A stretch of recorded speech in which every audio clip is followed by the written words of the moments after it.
Sveiki, kviečiu Jūs dar vienai praktikai, kuri padeda įsižeminti ir pajausti save dabarties momente. Ši praktika vadinasi 5-4-3-2-1 ir ji idealiai tinka, jeigu jaučiam, kad tarsi aš čia esu, bet manęs liktai ir nėra.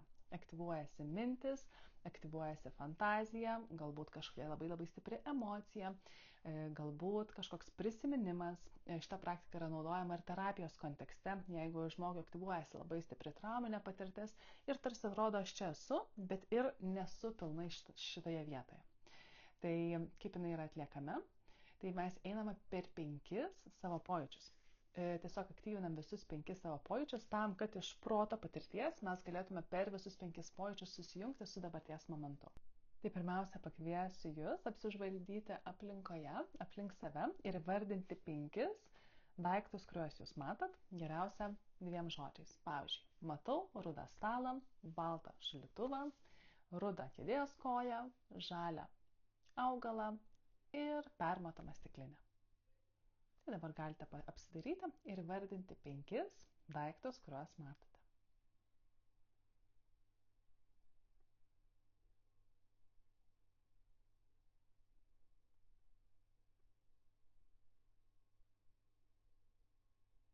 Toliau keliaujame į antrą etapą.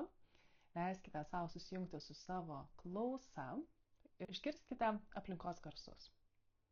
Taigi vardinkite 4 aplinkos garsus, ką girdite. Pavyzdžiui, girdžiu šaldytuvo garsą, girdžiu už lango vykstančias statybas, girdžiu savo šnekėjimo garsą ir girdžiu kompiuterio ūžimą. Dabar galite įvardinti 4 garsus, kuriuos jūs girdite savo aplinkoje.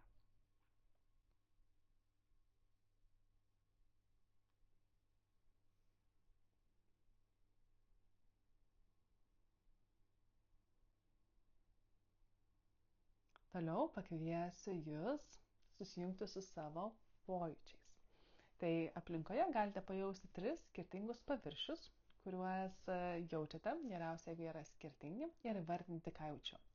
Tai jaučiu švelnų sofos paviršių, jaučiu slidų kompiuterio paviršių ir, pavyzdžiui, jaučiu plaukų struktūrą, plaukų jausmą.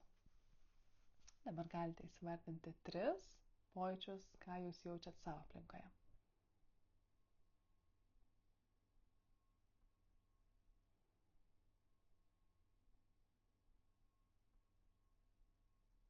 Toliau keliaukime į sekantį etapą, tai susijunkim su savo uosle. Tai leiskite savo pajausti 2 kvapus, kurie yra aplink jūs. Galbūt jaučiate patį kambario kvapą. Ne, jeigu ne, tai galima pasinaudoti drabužiais. Galbūt jaučiasi drabužių skalbiklis. Galima pauosti plaukus. Galbūt jaučiasi plaukų kondicionierius. Kažkoks daiktas aplinkui jūs. Ir toliau tada keliaujam prie paskutinio, tai yra skonio. Tai leiskite savo pajausti skonį savo burnoje. Galbūt jaučiate kažkokį skonį. Arba galima pasinaudoti kažkokį gėrimų, maistu, kad turite aplinkui. Jeigu nieko neturite aplinkui, galima palaižyti savo odą. Ir pajausti savo odos skonį. Tai ši praktika yra nuostabi tuo, kad jinai pargrąžina mus per 5 jusles. Ir jeigu esate labai stipriai savo galvoje, šita praktika tikrai padeda sugrįžti į čia ir dabar patyrimą. Jeigu esate stipriai savo galvoje, šitą praktiką galima kartoti ir kartoti ją dažnai, nes tai išjungia, sustabdo mūsų protą nuo nuolatinio bėgimo, problemų sprendimo ir duoda kažkokį tai realią užduotį, kurią gali protas daryti tam, kad susijungti su čia ir dabar momentu. Nes šitą praktiką taip pat galima pritaikyti labai gerai pasivaikščiojimo metu, kad aš ne tiesiog einu, bet aš nuolat žvalgausi, ką aš matau aplinkui ir vardinu daiktus. Toliau, garsai, ką girdžiu aplinkui ir vardinu garsus. Toliau, pojūčiai, einu prie gėlės ar ne kažkokio tai paviršiaus, paliečiu žolę, paliečiu akmenį.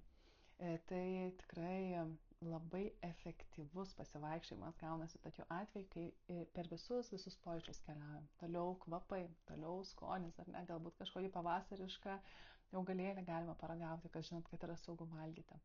Tai tikrai kviečiu pabandyti šią praktiką prisijaukinti ir nešti ją į savo kasdienybę ir pasižiūrėti, kas iš to išeis. Linkiu gražios dienos.